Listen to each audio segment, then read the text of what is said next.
Welcome to a new edition of the Neon Jazz interview series with Kansas City-born, California-based jazz drummer John Armato.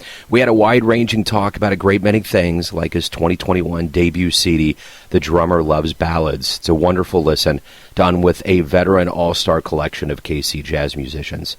It all started in Kansas City, and he was an early member of Kerry Strayer's groups and the Kansas City Boulevard Big Band, and on occasion, he was a sideman for the jazz and tap duo, the McFadden Brothers.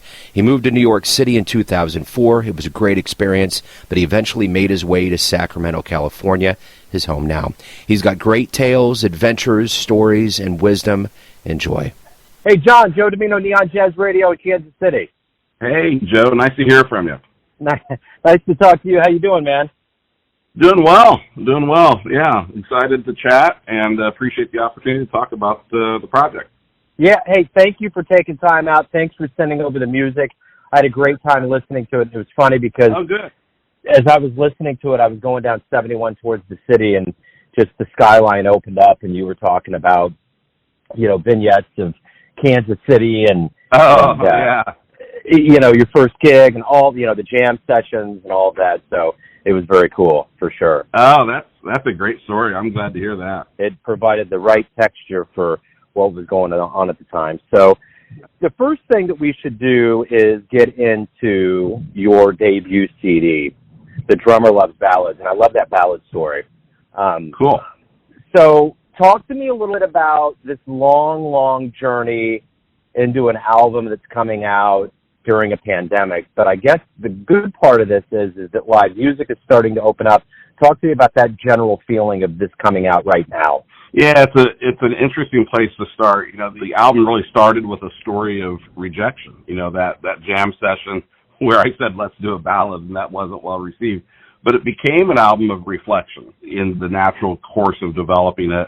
That's a part of what I think makes it a unique album in general, and also a part of what I call the full album listening experience, because those reflections kind of tell a story, whether it's the interludes or the music itself. And I think that's what makes it familiar, because the ballads are certainly, a lot of them, tunes that people know, but I think it also feels fresh because of the way we approached it. But to your specific question about this moment in time, I do think it ended up being sort of music for our moment. I've had people say, this is just what we need to listen to these days, that sort of thing. There was originally a plan to include 2 tributes. So there's a tribute to Steve Packey and one to Kerry Strayer, and those are names that jazz fans in Kansas City might recognize. Steve was a wonderful woodwind player, mostly clarinet. We had Lynn Zimmer come in and play Memories of You as a tribute to Steve Packey.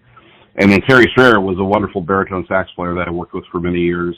And we brought in Brett Jackson to play Night Lights as a tribute to Kerry. And that's kind of what it was intended to do at the beginning. But then on the way, I lost both my parents during the recording of the project. My mom to an aneurysm and my dad to COVID, and within an 8-month time period. And then after we had done all the production, but before we released, unfortunately, we lost Molly Hammer, a vocalist on the album, to cancer, and Jeff Lisenby, who played accordion on Shadows of Paris, to COVID. And just the entire vibe became this act of gratitude and appreciation and reflection on those folks. Man, what an answer. Of all the times that I asked this in relationship to COVID, this probably hits home the most. I mean, you really, this is a tapestry of that time. Such a clean recording. It's such a powerful, I don't even know if clean's the word for it, but it just feels like there was such a level of astute attention to detail going all the way throughout this. And I think the thing that struck me about this album, too, is that it tells a story. Jazz is mostly something that's void of vocals, but I think it's interesting that, there was a story that went through this. So ultimately, what do you want the listener to get from this very powerful debut into the world of jazz for you? Well, let me answer what I hear 2 questions there. I mean, I'd love to comment on sort of the clean recording and attention to detail, and then I'll comment on the takeaway. I'm a newbie to this kind of recording. I've done sessions, but never been a part of really driving my own project. And so this is where all this gratitude overflows. I have a good friend, John Cushon, who's a world-class drummer and been a buddy of mine for decades. And I asked him to produce, and we argue whether or not he really was a producer, but he was my guru, my Sherpa, whatever you want to call it. John knows how to make albums and has worked with producers all across the world and great recording artists and engineers. So he had a ton to do with the sort of sonic quality and the care and attention and decisions made to the recording. Justin Wilson was the primary engineer, and Justin is a part of a lineage of engineers that really sort of follow the ancestry of Ron Ubel, who had Soundtrack Studios in Kansas City, which of course was the jazz studio in Kansas City for so long. Justin has the ears and had the physical space that was really right for a jazz recording that had sort of a classic, authentic sound, but with all the modern abilities to shape it. Howie Lindemann was the mix engineer. He's a 6-time Grammy Award winner who's worked with Roberta Flack and Natalie Cole and incredible musicians. Greg Calvi was the mastering engineer, another multi-Grammy Award-winning engineer who's really legendary. So I just fell into the hands of some of the world's most talented people to ensure the sonic character of the album. And then, for my part, I had a pretty specific vision of what I wanted, and we weren't in a hurry. So we were able to take our time, do multiple sessions, and make the album we wanted to make. And I love it that you can hear that. So I'm just really gratified at the question itself. In terms of what I want people to take away for it, I have what might be a controversial point of view on the creative process on this sort of thing. I made the album for me. There's old advice for writers, which is, write the book that you would want to read. I wanted to create the album that was the album I wanted to hear. In my own collection, I wish I could pull this sort of thing out and put it on and listen to it. So it was sort of a selfish creative act, but then it becomes a process of how do you share that as unselfishly as possible and hope that it's relevant to other people.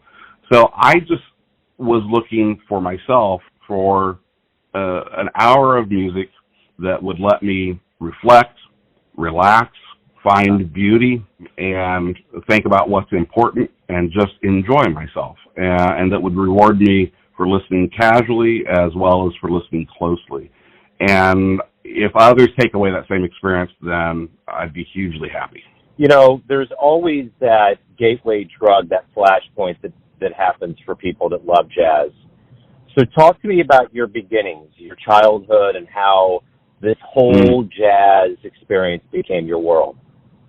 Yeah, it's funny you talk about that because I was literally thinking about that this morning. I owe it to two things. I explain it through two things, I suppose. One is what my dad used to call the X factor, that just unknown part of your DNA that you can't really explain, but it's just there. And you can, we all see in little kids some impetus that turns out driving their entire life. For whatever reason, jazz just plucked my string as a kid. It just resonated internally. I have no idea why. I can't explain it. I don't really try to, but it's just what I responded to. And then secondly, my folks had great taste. My dad had no musical abilities, but was a great musical appreciateur. My mom had a great singing voice and had played in her high school band and that sort of thing, but was not an active musician. She played a little piano, but they had great albums in the house. We had this big old, 1960s Magnavox console with the turntable and the radio and the place to store the albums. And inside there was Nat King Cole and June Christie and Dave Brubeck. And I must have listened to Dave Brubeck, Jazz Goes to College, which was pre-Famous Quartet. This was when it was Joe Dodge on drums and not Joe Morello and those folks. It was this live recording. I have listened to that album probably thousands of times in my life, starting when I was a little kid. And that's what I knew, that's what I loved, and that's what resonated. And I was the oddball kid in junior high whose friends were listening to AC/DC. I was listening to Johnny Hartman or something like that. It was just always there. And beyond that, I don't have any explanation why. So talk to me a little bit about your Kansas City roots. Just your roots and how that swayed you into not only your sound, but kind of your cognition of how you approach jazz. That's great. So born and raised Kansas City. I'm 57, so I was born in '64. Grew up north of the river in the Gladstone area. Solid middle-class family. Dad was a teacher and then a junior high school counselor. Mom was a stay-at-home mom and then worked as a bookkeeper for a local furniture store. I'm the youngest of 5 kids. Went to public schools, Winnetonka High School. And I had always had this love of music and was fortunate that we had a pretty good public school system. North Kansas City Public Schools at that time, solid district with a good music education program. So I always had good music teachers from first grade on up, including Charlie Mangini, who was a well-known band director at Winnetonka High School and created outstanding experiences for his students.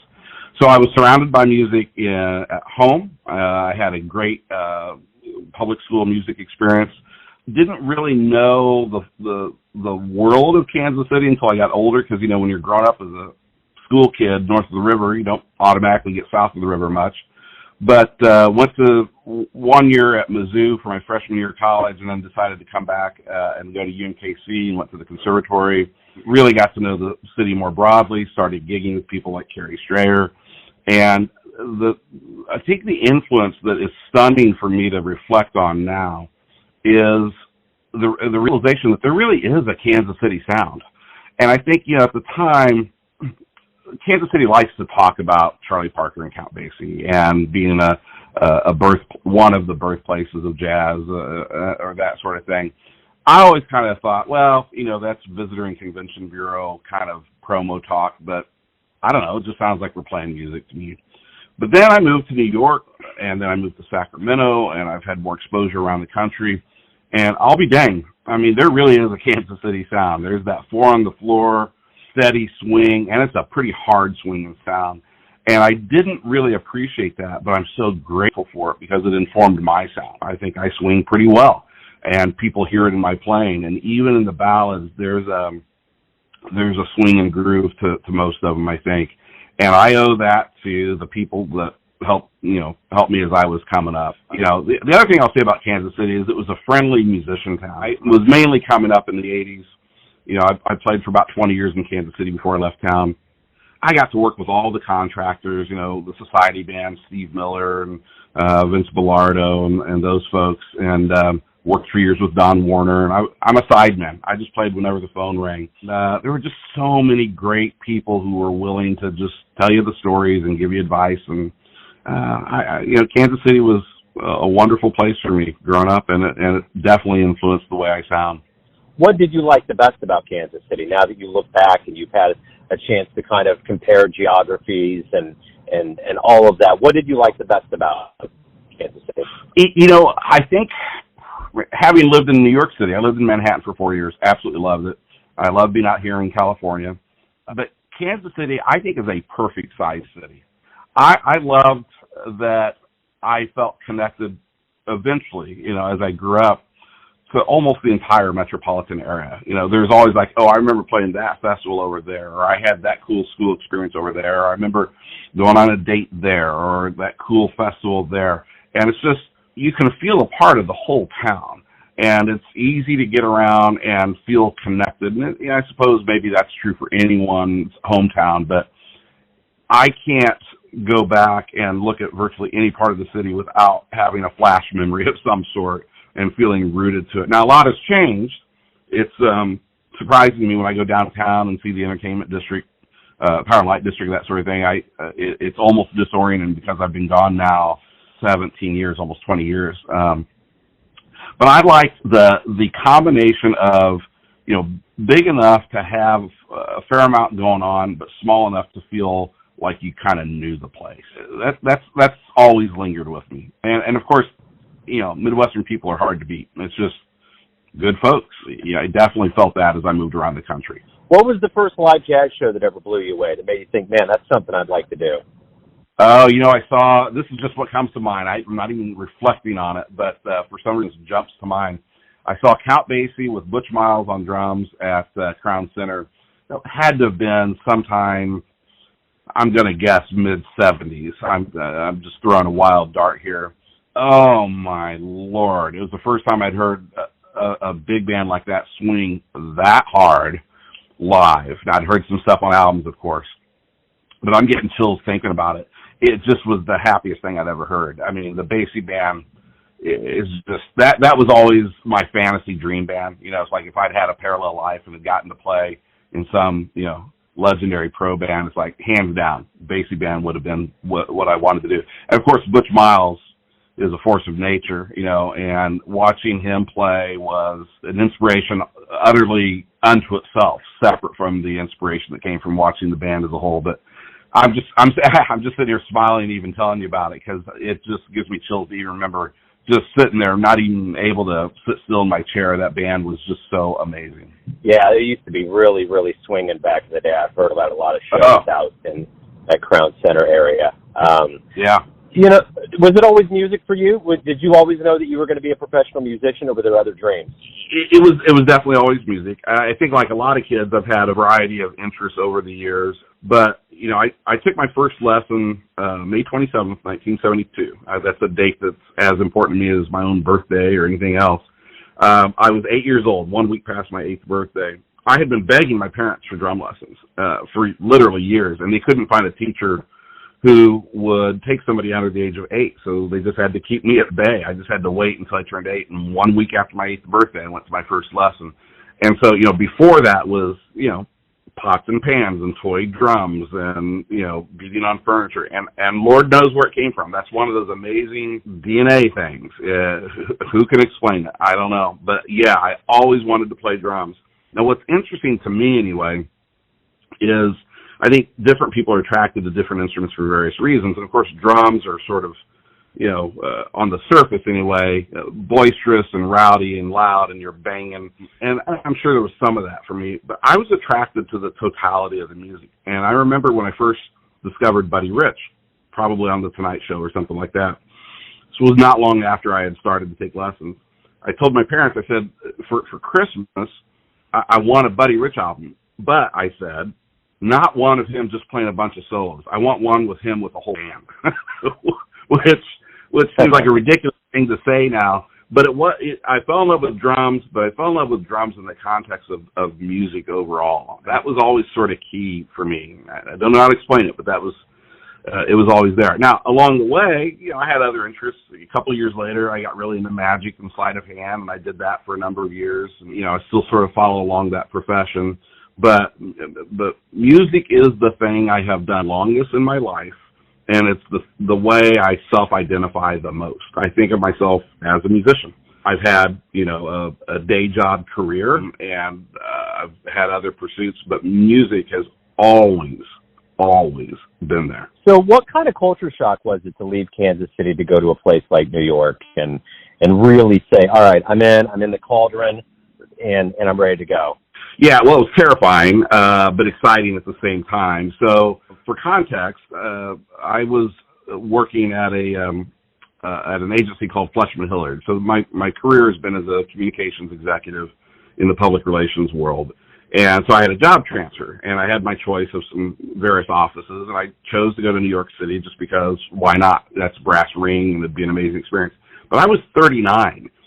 When I moved to New York, and I thought, you know, my gosh, this is what you do when you're 18 and you're scrappy and you're taking on a new city. You know, I was set in my ways and kind of terrified about it. Within 2 weeks after getting there, I thought perhaps I'd been born there in another life or something. It absolutely felt like home. Absolutely loved.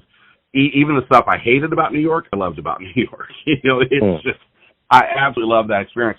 And I went there not really expecting to play that much, because the last thing New York City needs is a part-time drummer, and I was there for my day job. But I was super fortunate to make friends with Bob Kindred and Ann Phillips right off the bat. Literally the first week I was there, I met him.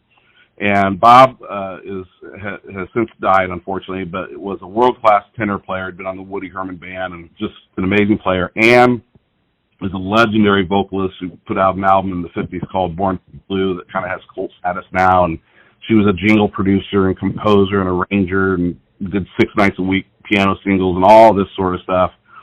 And she's just an amazing font of wisdom and stories. And they both kind of just took me under their wing. They only lived a couple blocks away.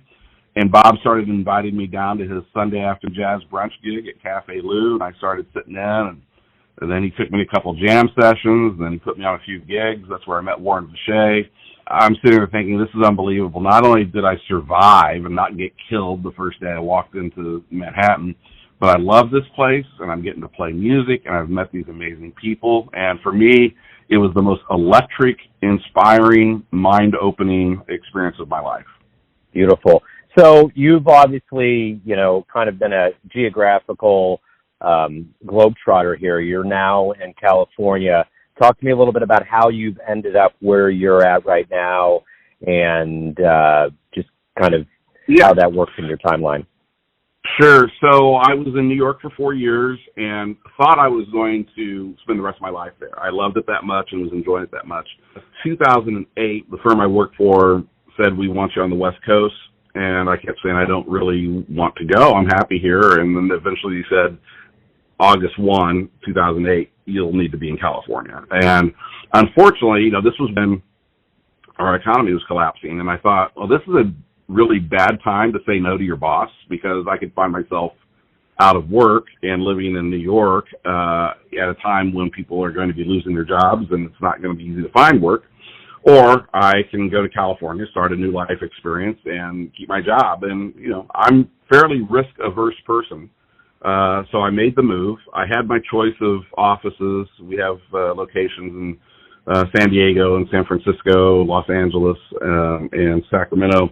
I thought, well, I've done the big city thing with New York, and I have a buddy who runs our office in Sacramento, so I'll go to Sacramento. But the truth is, I've been here 13 years, and I hated the first 3 because I was so busy resenting the fact that I had had to transfer against my will. But once I stopped, resenting it and made friends and really started working on getting into the scene, I've really come to love it here. And I've met wonderful musicians. Man, Northern California, you've got all that Bay Area influence. Oakland is home to so much of the Tower of Power sound and all these great sort of soul R&B horn bands and incredible musicians up and down Northern California. And so there's all kinds of great players I've had the opportunity to work with here. Now there are differences, and it's listeners may find this interesting or not, but it may be about the passage of time or maybe about geographical differences. But when I was in Kansas City, like I said, it was strictly sidemen. You make yourself known. When somebody needs a drummer, they call their list of drummers, and I was occasionally a first call for a few people. I was second or third call for others, but you get the call, you show up a half hour before the gig, you set up your acts and you play and you're done. And, that's the way it goes. What I discovered when I came to Sacramento is there's very little of that sideman scene or the casual scene. It's very much entrenched bands, people rehearsing as steady groups and going out and trying to work on a regular basis as that unit. So I had to kind of make a mental shift and get more accustomed to that way of working as a musician. But it's been great, and I've had a lot of terrific music experiences out here.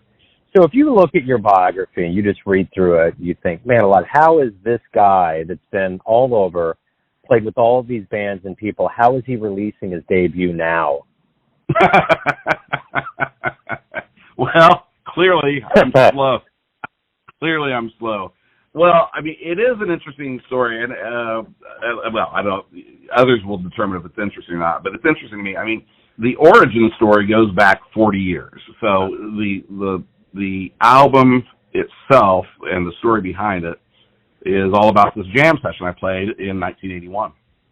And for those who haven't heard the album yet, the short version is, jam sessions are a place where a bunch of people are just trying to burn as fast and high and loud as possible to impress each other. And there's this little break, and the sax player in charge turns around and says, what do you guys want to play next? And no one said anything. And so I said, well, how about a ballad? Because I've always loved ballads. And this guy looked at me like I was insane and just turned around and kicked off another burner. It's like, you don't do ballads at a jam session. What are you, nuts?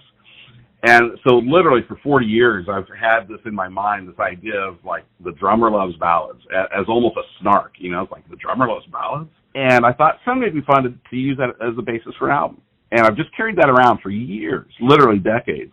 And then I started thinking, I think there's something about aging, a few years ago. It's just like, okay, my clock is ticking. I got more years behind me than I have ahead probably. And if I want to do this, I need to do it now. And I approached my buddy John Kushan, and I said, if I were to do this, would you be my producer? And he said yes, and that's the only reason it actually got done, because I needed an accountability partner. It'd be easy for this to just be an idea or a dream, but when you get somebody else on board and say, okay, yeah, we're going to do it, then you go like, well, I guess we should meet and talk about tunes and timing and personnel, and all of a sudden it was a real thing. Now, even at that point, it took 5 years. John and I had that first conversation at a diner in New York in 2016. We planned off and on throughout, that was right at the end of 2016. We planned off and on throughout 2017. Sessions started in 2018. 2019 was mostly a loss with the pandemic, 2019, 2020. And then we were able to kind of get back on track, finish the mixing and getting it out. So it's just one of those things that had percolated, and finally, because I got myself an accountability buddy, I was able to turn an idea into some action. Perfect. Final question. Everyone has a perception or an idea of who they think you are, your family, your friends, your fans, but ultimately you're living your life. What's your perception of you? Who do you think you are? I think I'm a dilettante.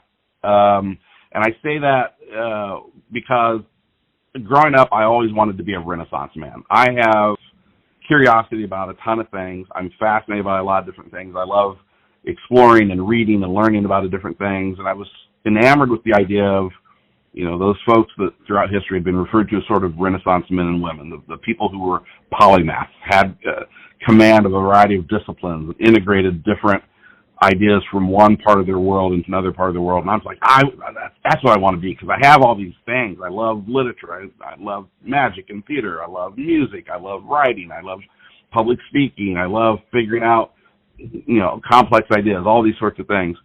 And in the end, I think I didn't become a Renaissance man because I don't think I'm quite masterful enough of any one area to bestow that moniker upon myself. So I'm a happy dilettante. I do a lot of things, and I try and combine those things. And so this album is really integrating my love of writing. There's an original tune called At the Trocadero on there that I wrote the lyrics for, and Wayne Hawkins wrote the music for, of storytelling and public speaking, which comes across in the interludes. I was a graphic designer early in my career. I got to bring that to the packaging, and of course the music first and foremost. But I think I'm a dilettante. My problem is I wanted to be everything, and I don't think that happened. But I do get to try a lot of things, and it's fun to bring them all together. Beautiful, John. Thank you for opening up. Thank you for the music. Good luck with everything, man. It's been a great joy to talk to you. Well, I sure appreciate it, Joe, and I'm delighted you took time to do it. Thanks for listening and tuning in to another Neon Jazz interview, where we give you a bit of insight into the finest cats in New York City, Sacramento, Kansas City, and spots all over the world, giving fans all that jazz. Thanks to John for his time, music, and class. If you want to hear more interviews, go to Famous Interviews with Joe Domino in the iTunes Store. Visit neonjazz at youtube.com, and for everything Neon Jazz all the time, go to the neonjazz.blogspot.com. Until next time, enjoy the jazz, my friends.